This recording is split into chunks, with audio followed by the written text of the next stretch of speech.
afternoon, and welcome to Our World Hour of Power here with Lady Pauline and my co-host, Mr. Glenn Greenwich, the Honorable Mayor of Southern Boulevard. Hey, Glenn, how you doing today? I'm doing great. How are you doing, Pauline? I'm doing wonderful. You know, today's a special show that I'm gearing up for men, because men don't really talk about this issue too much until it happens. And the topic today is prostate cancer, and we have two gentlemen on, Mr. Bill Joseph and Mr. Robert Jarvis. Uh, Welcome to Our World, Our Power. Well, thank you. Hi, how are you All doing, right. Robert? Hi, Bill. How are you? Hey, hey. That's good. Can everybody hear me loud and clear? Loud and Very clear. well. Can you Yes. hear me? Yeah. Very well. Okay. This is Mr. Glenn Greenwich. He's our co-host, my co-host of Of our course. World Our Power Show. And as I said, today's topic is going to be on prostate cancer. A question to both of you gentlemen that I wanted to ask is uh, women always have their exams, breast exams and so forth and so forth. At what age is it most likely for a man to have his prostate examined? At what age, Robert? Well, well, my wife, since she's a nurse, she said 40 years old. I had mine starting at 30.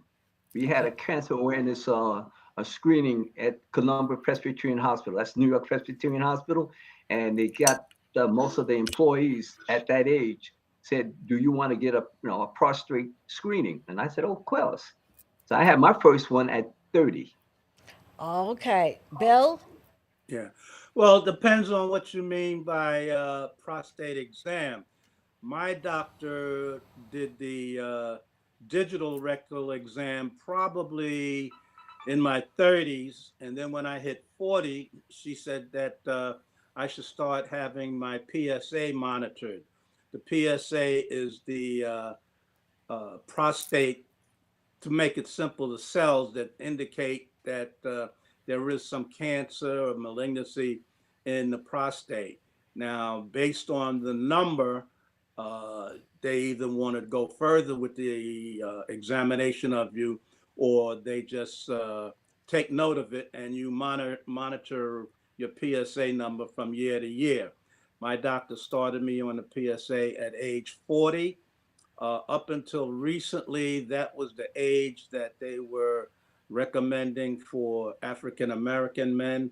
But I've seen some recent writings that have lowered that age a little bit because it's so prominent in African American men. So uh, you know, late 30s, I would assume is safe, but men should start having their PSA monitored. Okay, is And and well, Glenn, go and let me ahead. say that one of the issues why that number, because I think at one point it was 50, then it went down to 40. Now they're doing it even earlier. And one of the things that they're talking about is as if you have a history in your family, then you should take it even earlier. So they're really encouraging folks to take it. Also, the PS the PS is it PSA um, PSA. PSA also is an indication that your prostate may be getting enlarged as well. So they can tell some of that as well. So there's some things that we as men have to do, need to do to better take care of our health. Now, is it something that you all think about in your 20s or 30s? Is this always something in the back of your mind? No, No. I No. never. I knew nothing about the prostate until my doctor told me about it at age 40, and I in my last job I would approach some of the young fellas and I would ask them. I said, "Do you know what the prostate is?" And most of them didn't know, so they definitely didn't know what the PSA was about. So I would educate them and tell them. I said, "Look, you guys that in your 30s, approaching 40, you should have your PSA monitored every year, establish a baseline so that if it does increase, then depending on how it increases, usually like if it doubles in 1 year, uh, that's a reason for further exploration by your doctor. Okay. Um, Now, did the same Glenn have has been your situation? Have you ever had a test done? Yes, I've had the physical test, and I am monitoring my PSA, and because one of the things that I guess is pretty much guaranteed is that the older you get, the prostate gets enlarged, and of course, when it gets enlarged, and you've got some residual uh, problems in terms of frequently urinating, not being able to sleep um, through the night without frequent trips to the bathroom, and in certain cases, it can actually even impact your sexual performance. Now, one of the most important questions is why do you think, well, it's not something that you think, it's a reality. Why is it that minority men are the last to go check that out? Why is Because that? Is they're not informed, plain and simple. We always think about what we could do sexually, but we're not informed about it. You ladies would go to the gynecologist when you have a problem with your instrument, so it's your mechanism there. But we all stand back and say, "No, it ain't gonna happen to me. No, don't okay. worry. That's gonna happen to the other guy." And guess what? The other guy turns out to be you. Okay. Well, along with not being informed, even when they're informed, and you tell a lot of men, well, the doctor has to do a digital rectal exam, meaning that the doctor is going to insert their finger in your rectum to feel the prostate to see if it's still smooth, to see if there are any lumps or rough edges, which would indicate that there's something going on there that shouldn't be going on. But you mentioned that to some men, at least I've done it, and they said, "No, that's not that's not happening. Uh, you want to hear that's It, something? that's it's not Like it's like you happening." like you And said, but if it comes to as life I and wrote death, in my article, I tell the guys, I remember the last line I put in the article: "Booty up, dude, because it could save your life." You know, could save your life. Prostate cancer is very treatable when found early. You know. I think also that there's a general um, distrust that I mean, we're hearing it about the vaccine, and when you look at the relationship that black men have had to doctors in the past, I think that some of that, and let me speak for myself, I've been leery, even you know. Being educated about the things that I need to check on, I'm also leery about what the doctors are able to provide for me, and are they really just doing tests, or are they really giving me the test that I really need? And so I think that I may not be the only one that's having that as a consideration as well. But as these two gentlemen just said, this could be life and death, and it really is an opportunity for us to man up and do what we need to do, even with our uncomfortableness, even with our reluctance.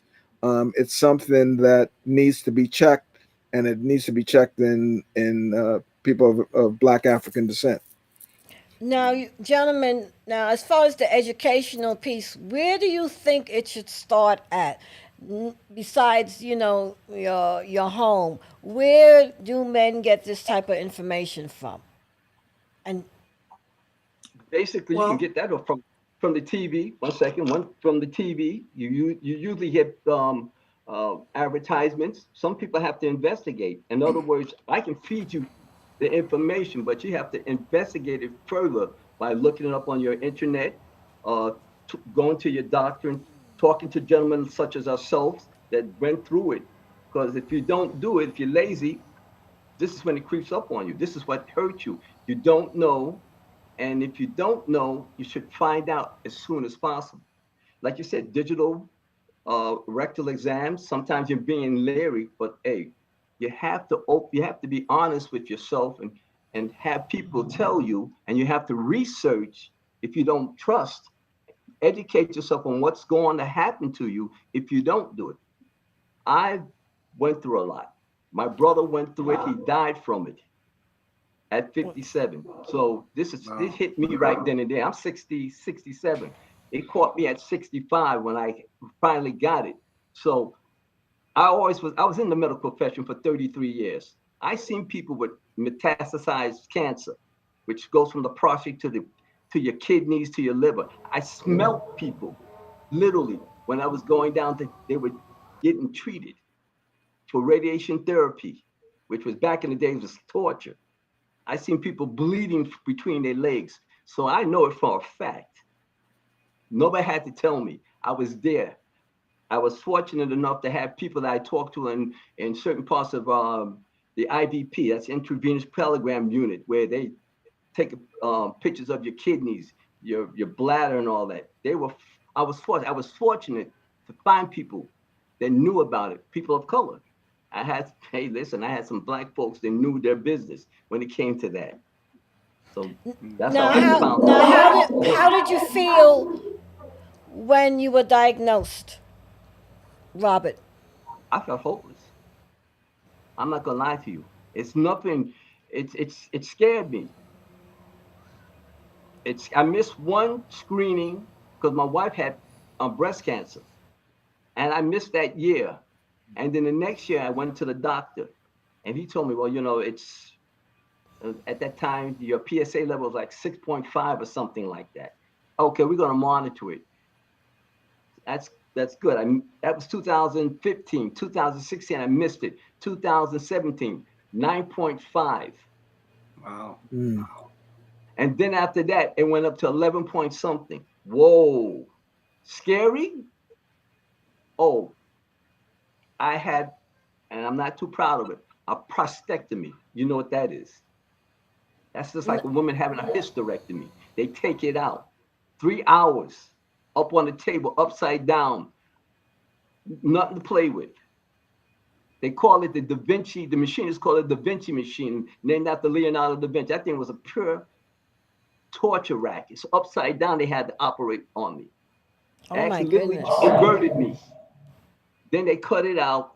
Then the doc said, hey, everything's all right. Come to find out a couple months later, guess what? You still have your PSA level high. Huh? No prostate. What are you talking about? 40 treatments of radiation therapy. So nobody can tell me nothing about it. I can warn you, if you're not smart, if you don't take care of it, it will take care of you. You will die. No, end of story. Okay. If you don't do it. These gentlemen can elaborate more better with the terminologies. I can go with that. But if you don't take care of it, it will take care of it. It will kill you. Now, Plain what and was simple. your experience, Bill? Uh, well, as Robert said, when my PSA went from like 2.3 to 4.2 in a year. And that's when my doctor decided that I should have a biopsy. And they did find cancer in the prostate. And then I had to make a decision as to what treatment option I was going to select.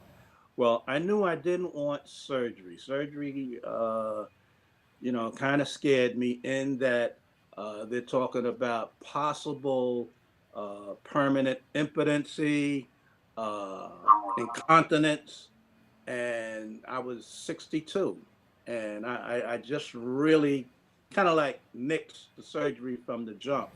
So then the options at that time, the other options were external beam radiation, which was 5 treatments a week for like 5 to 6 weeks. I was a little nervous about that, with that all of that radiation being injected into the body. So I was also acquainted at that time with brachytherapy, which is the radiation seed implants, which they insert these little seeds like a little smaller than a kernel of rice into the prostate to kill the cancer. Well, I had the three options to look at.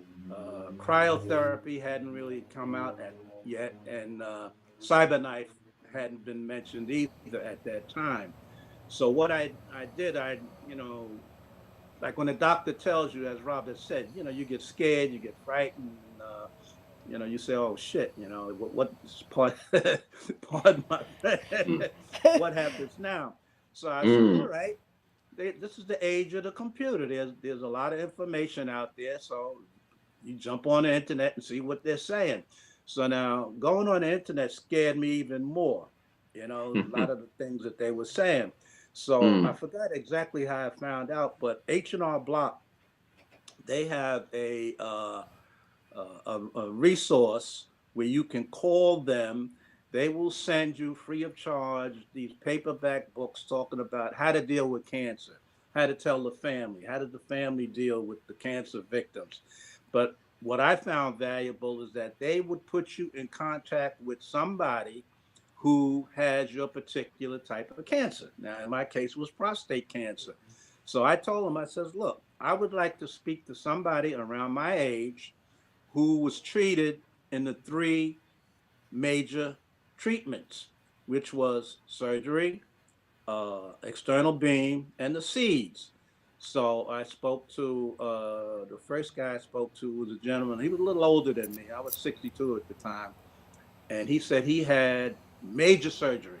He said they took out everything. He says, well, I'm past the age of worrying about a sex life. I have children, so it's no big deal. Only thing is, when I'm taking a shower and I look down, I don't see much down there because of the surgery.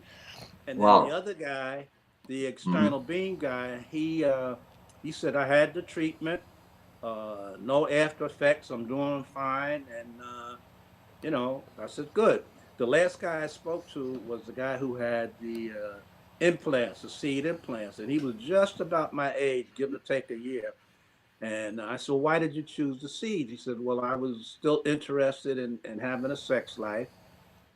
I didn't want to be incontinent, so I chose the seeds.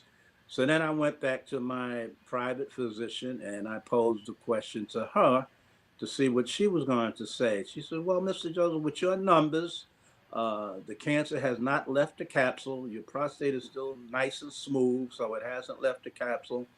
Your numbers are still low. If you were my brother, I would tell you to have the seeds. I'm not telling you to have seeds, but if you were my brother, that I would tell him. Interesting anecdote with her brother. She said her brother's prostate probably looks like Swiss cheese now. He's had so many biopsies, but they haven't found cancer yet. Really, I don't understand. Okay, But let's hold anyhow, that. Excuse me, let's hold that thought. We got to go to commercial break. We'll be right back. oh, they really are commercial. We'll be right back. But first, are you a small business owner looking for solutions? TMI and Partners is a business solution company offering operational, branding, and financial solution.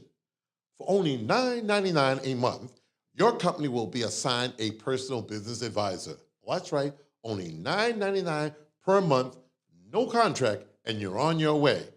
Call TMI at 347-234-5304. That's 347-234-5304. Or visit their website at tmium.com. Tomorrow, the world will know your business. Is that it, guys? Hello? Did I do good? Hi, this is attorney Stephen G. James. We've been practicing law at this law firm for over 30 years. I'm a former assistant prosecutor in Kings County and currently a defense attorney to serve you better. We work harder to serve you better. So just call us for the lawyers you can trust. 646-905-9000. 646-905-7001. We're located on Sutphin Boulevard, right near Hillside here in Jamaica, Queens, New York, for over 30 years serving the community. the law firm of Stephen G. James. Thank you. You made your house a reality. Homeschooling yourself on loans, color-coding listings, and flushing every toilet in a 20-mile radius. If you can ace house hunting, you can do it for retirement. Get on track with tips at aceyourretirement.org. STEM is precise, no margin for error. Dare to forget that. Dare to have fun with it. Get weird with it. Dare to load their minds. Dare to explore. Dare to STEM. Learn more at She Can STEM. COVID-19 has hit our community real hard. We're dying from coronavirus at almost double the national rate. If we come together, we have the power to save what matters to us, our Black lives. There's power in protecting your loved ones. There's power in wearing a mask and social distancing. There's power in knowing the facts and using your voice. Let's fight COVID-19. Visit bethepowerofus.org.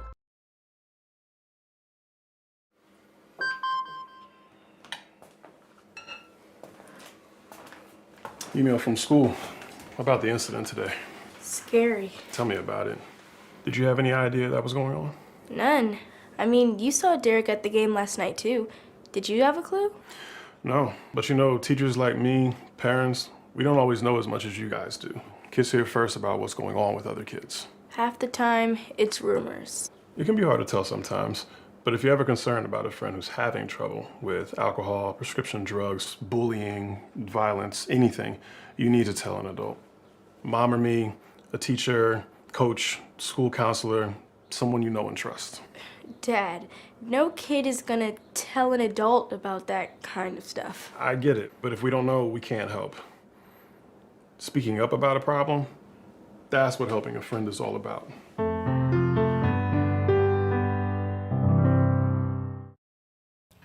We're back here with Our World, Our Power. Subject today, something that scares a lot of black men, or I should say scares men, period. Prostate cancer is the subject. Let's continue with this conversation. Bill? Yeah. My private physician kind of helped me make the decision that I would have the seed implants. Okay, I went in a hospital on a Monday afternoon. I had the procedure, and I was released the next day. They had put in a catheter, and they said, if you can urinate after the procedure, you can go home. Well, you know, I was praying that I'd be able to urinate, which I was, and I was released the next day. That was a Tuesday. Thursday, I was in the gym working out. The only after effect from that procedure was I had frequent urination, in that when the thought that you had to urinate came in your head, you better start looking for a bathroom right then. It's not like under normal circumstances when you can hold it. You had to go right away. And as was said earlier, sometimes it would interrupt your sleep at night. I went to my doctor and told my doctor about it, and she recommended, she prescribed Flomax, which will get you through the night without jumping up to go to the bathroom. And I did that for a few months, and then I was kind of like weaned off of it. But that was the treatment. That no after effects at all. I was the same Bill Joseph after the treatment as I was before the treatment. It was just the only after effect was the urination thing. No pain, no nothing. And like I said, I was out of the hospital the next day. Wow. Bill, what was the this? I've heard this cyber knife. Oh, right. Procedure, and it seems to be. It sounds popular. Sounds like it's less intrusive. Do you know anything about it? Yeah, I know that a little bit about it. In that cyber knife is 5 treatments, external beam treatments in a week.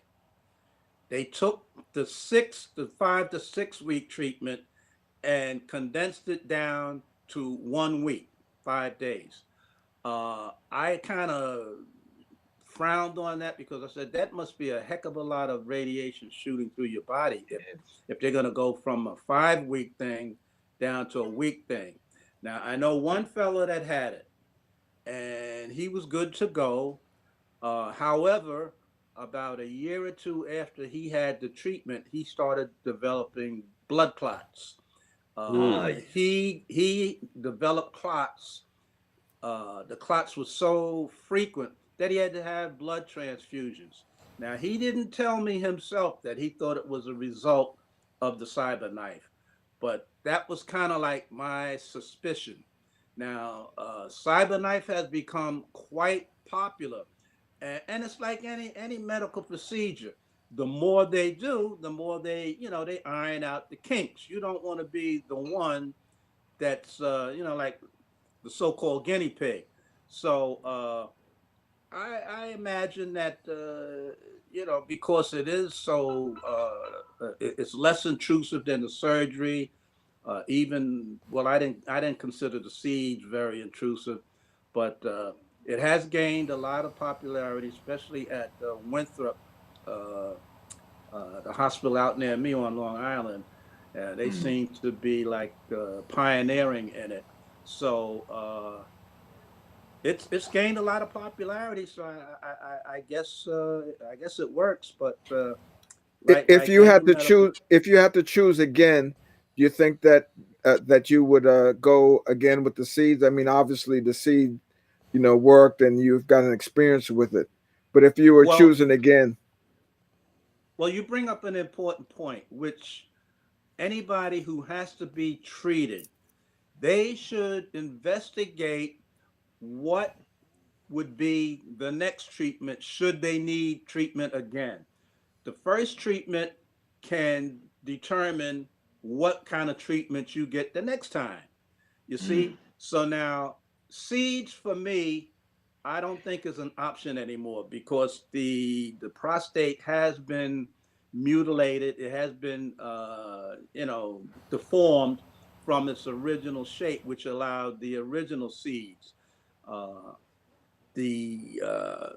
You might be able to do the cryotherapy, which is freezing the prostate and killing the cancer by freezing it.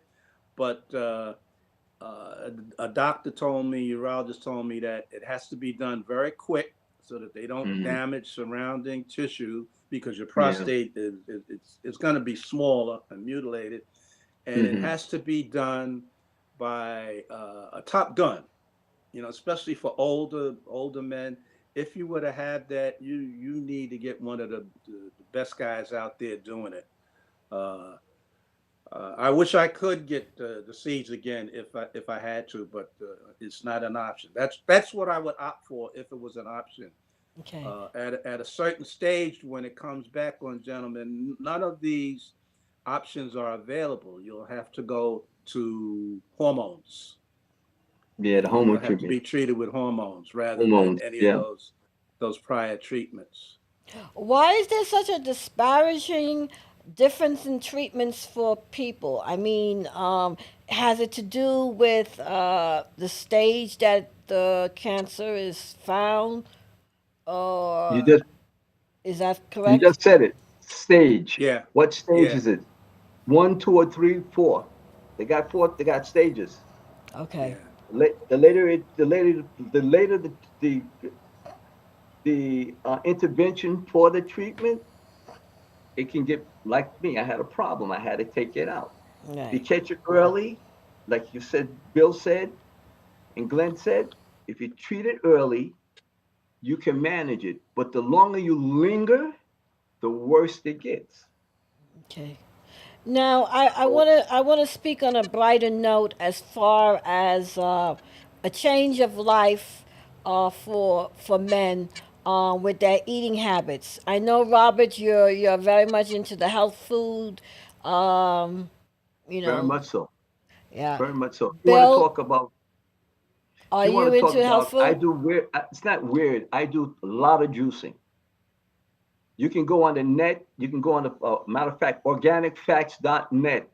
Find out what kind of juices, what kind of vegetables that you could juice that are anti-cancerous.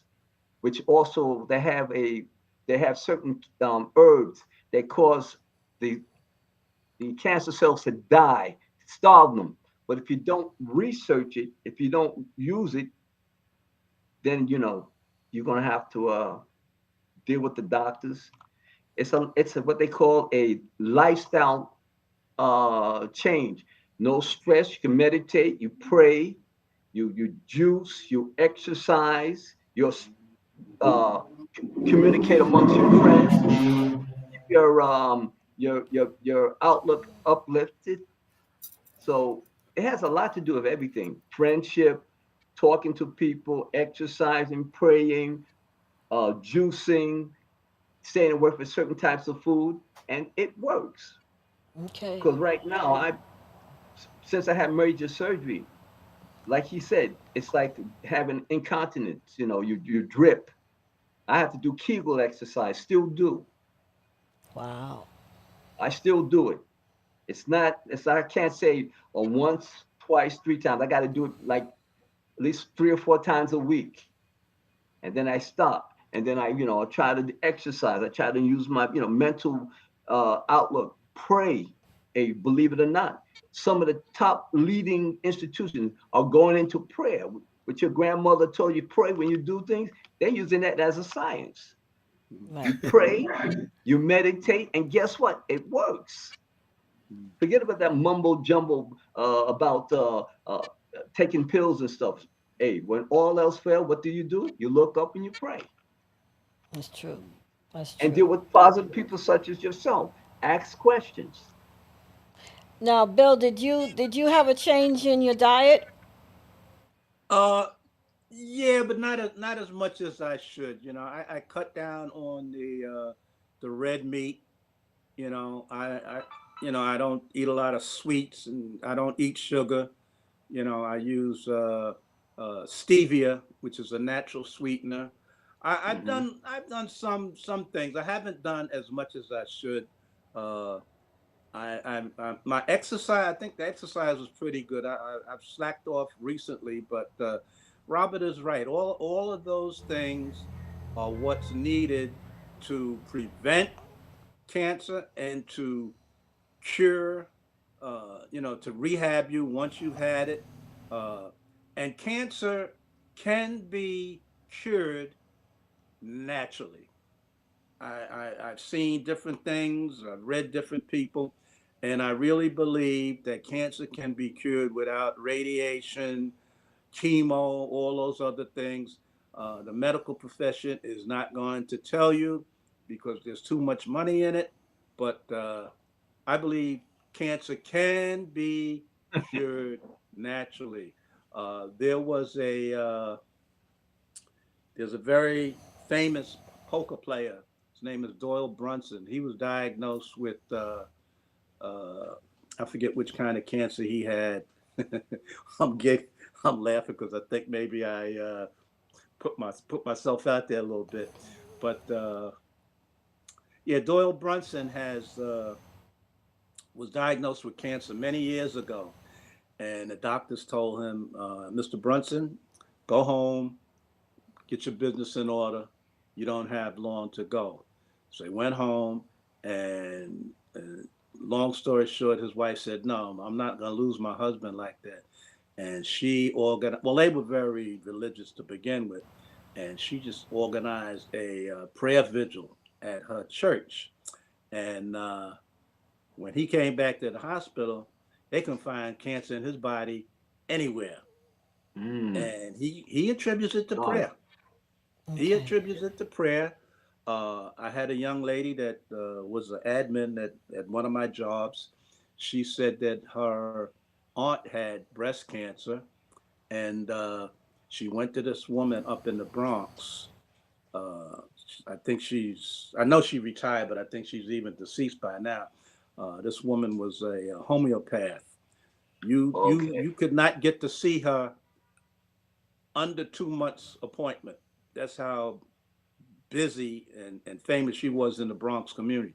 Anyway, uh, my admin's aunt went there, and she prescribed this herb and that supplement and that Hmm. supplement. And she said that a little hole opened up in her shoulder, and this black stuff oozed out of that hole. When it oozed out of the hole, when the woman went back to the doctor, she didn't have no cancer. And the only treatment she had was with herbs and supplements. Okay. So it can be cured, it can be prevented, naturally. So I guess the situation is different strokes for different folks. Different things work for different people. Right. Some is traditional medication. Some is surgery. There's really no one answer. Yes, exactly. When you think about it, Mm-hmm.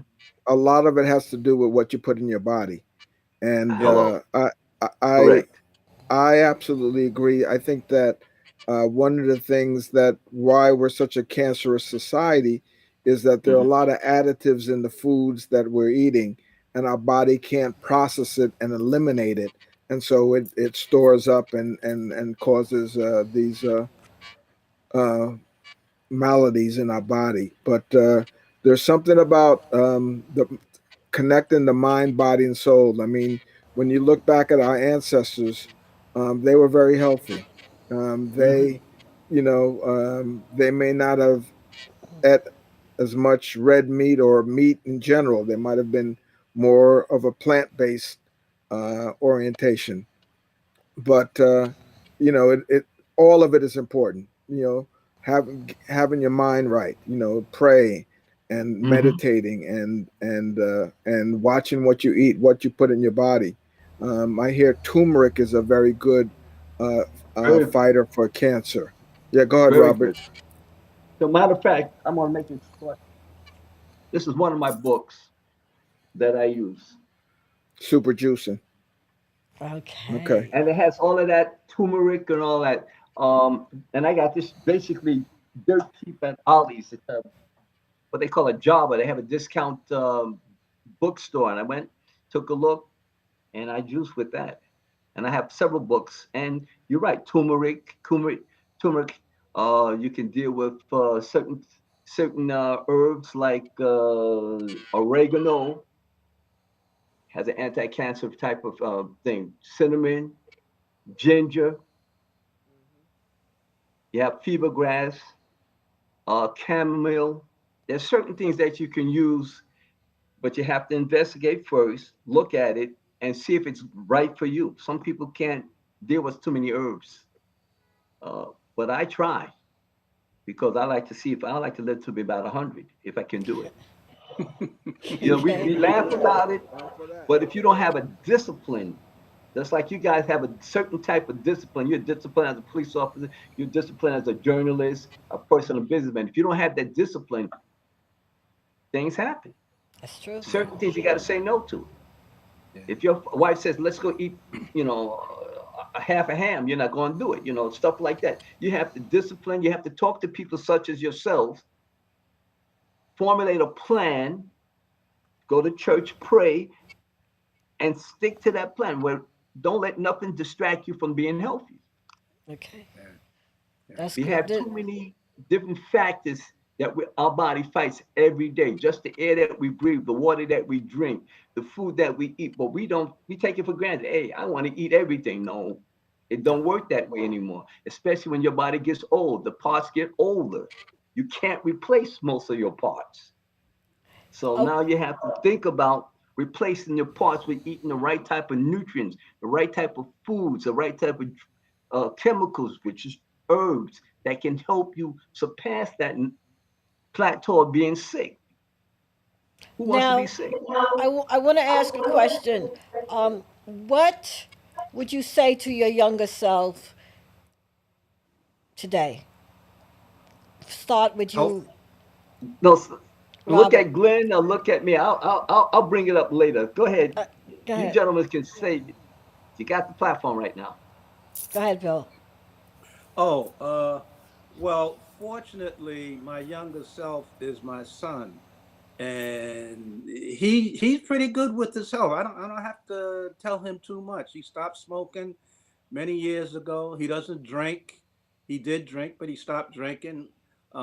He eats fairly good the way I see. He exercises. He does karate. Uh, Wow. so there's not a lot that I have to tell him about taking care of his body. You know, uh, going back talking to myself as a young person, sure, who who hasn't thought about what they would do differently had they known as a younger person what they know as an older person, Yeah. and that runs the gamut from health to education to savings to relationships, business, whatever. We all would have looked at things a little differently with the knowledge that comes from gathering up them gray hairs. Look, when I used to tell my father, "Hey man, you're getting kind of old. Look at all that gray hair." He said, "Don't worry, son. You're gonna get there one of these days." Hello, I'm here. True. Like Glenn, So we, true. we had a full. That's why I got the cap on. My head is partially bald. I got a full set of hair. So we've talked about it, but I'm glad that I'm dealing with individuals that went through it. It's nice to hear somebody my age. And like I said, if it was the younger self, I would pay attention more about older folks like me and don't brush it off. The younger folks are too much into computer and all of that. They're not listening. You have to educate them. It's in being invincible. Ain't no such thing. That's a comic book, being Superman. Right. Well, gotta I'm an educator. I believe in talking to Mm. the young folks all the time. Not just my kids, but any young people that I come in contact with. Mhm. In my jobs, I supervise a lot of young people, and whenever I felt that I could, give them some words of wisdom, and they would listen, I would do it. Especially with this prostate thing. As I said earlier, most of the people that I supervised were young guys, and I would tell them, I said, "Do you know what the prostate is? You know anything about prostate cancer? Have you ever heard of the PSA? Do you know what the PSA stands for? Have you?" I had at least one or two guys that were approaching 40. I said, "Have you gone to the doctor when you have? Do you have some? A lot of guys don't have checkups at all, so Mm. they're gambling. That's They're gambling with their health in general. yeah. But I said once you start getting checkups and you're 38, 39, 40, 41, whatever, you make sure that your doctor starts testing you for your PSA. Get a baseline so you can see if it changes from year to year, and Mhm. if you're coming up on a problem. If it Okay. stays the same, it stays low, beautiful. Some people are gonna be very lucky, and some people are gonna be unfortunate. But as I said or also said earlier, when caught early, it's very treatable. It gives you more options too, as far as the Hello. treatment. That's true. And That's the bottom line is your prostate is going to get larger when you get older. So this is not true. something that True. you can avoid. So it's going to happen. So plan for it, manage it, be on top of it, and stay ahead of it. I've heard it more than once from at least two doctors that most men will die with prostate cancer rather than from it, meaning that prostate cancer, the cells are there. They just never get to the point where they became a danger to your life. They Mhm. say it's just in men, you know, Yeah. but it never gets to the stage where it threatens your life. But you're gonna have prostate cancer in your body. Hmm. Okay. All right. So it's like being activated. Yeah. Yeah. It mutates. Right. It becomes rogue. You have rogue cells. They turn against the other cells, and it takes over your body. And the more we talk about it, the more people should listen. And like you said, when you talk to younger people that have this problem, take care of it. Okay. That sounds good, guys. I like the conversation. I want to ask, I like to say, Robert, I know you're going to start in a couple of months. I'm putting you on the Very soon. spot. Putting you on the Hmm. spot. You're going to start a healthy eating show with us on our network. Um, can you tell me how were you inspired to do that, to start? Cancer. Why? Okay. Cancer. Besides cancer, I always wanted to say it. I wanted to live to be 100. Now, how am I going to do that? Talk about it? No, do it. I do things that some people don't do. I'm so far as eating is eclectic. There's no such thing as soul food.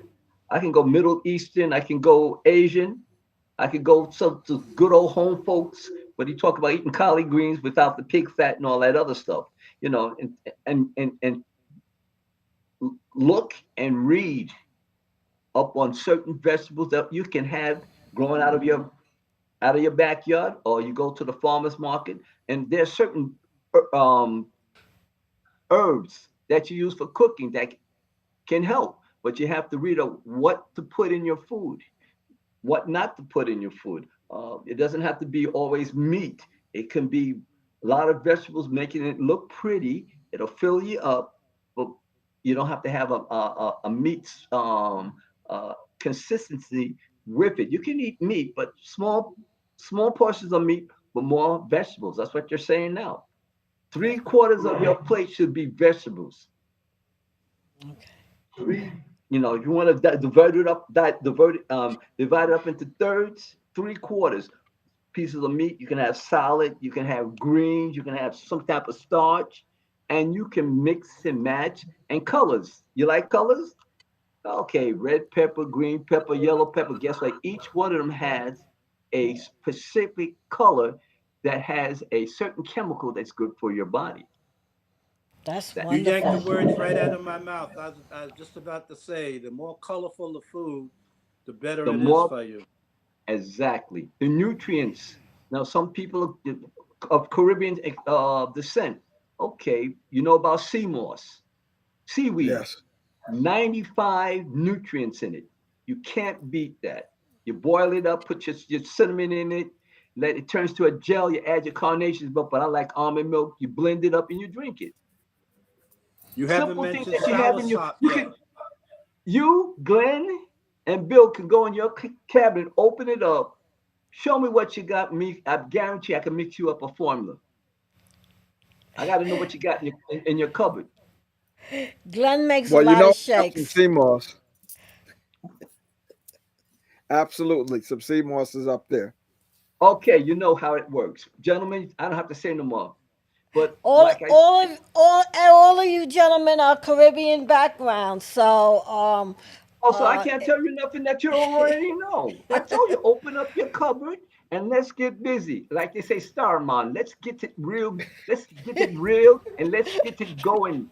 Because I know a little wee bit of the talk now. So my wife says, "Well, what are you talking about?" Hey, well, it comes from the Caribbean. My people are from Antigua, Guyana, but the Bahamas, no Bermuda, excuse me. And I mix up. My father's from here. He's a good old country boy. So I mix that two together, and that's how I get all of this knowledge. And talking to gentlemen such as yourself, I'm glad I got a couple of homies here, man. Hey, listen, I don't feel alone.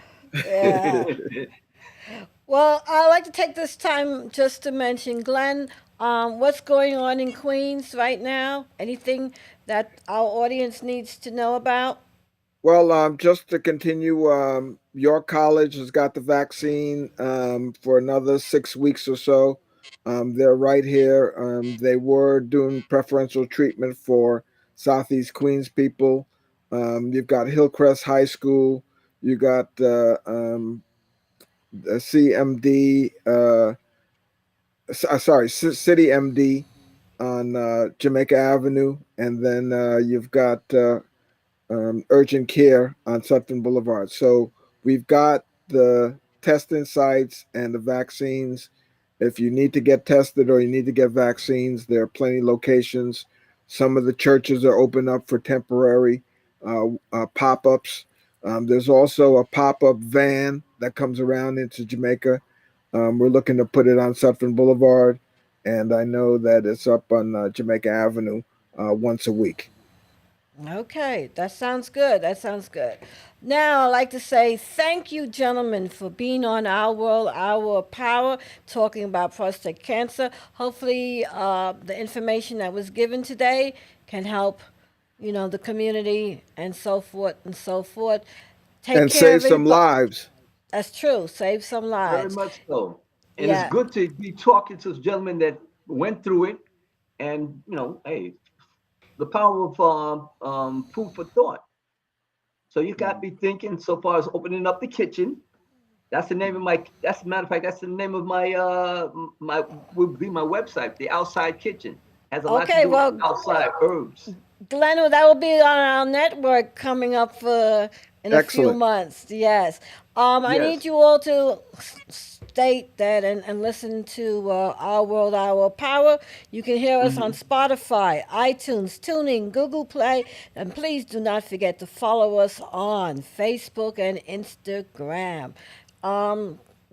Please stay on the line for a few more minutes, and even though we're closing out, okay.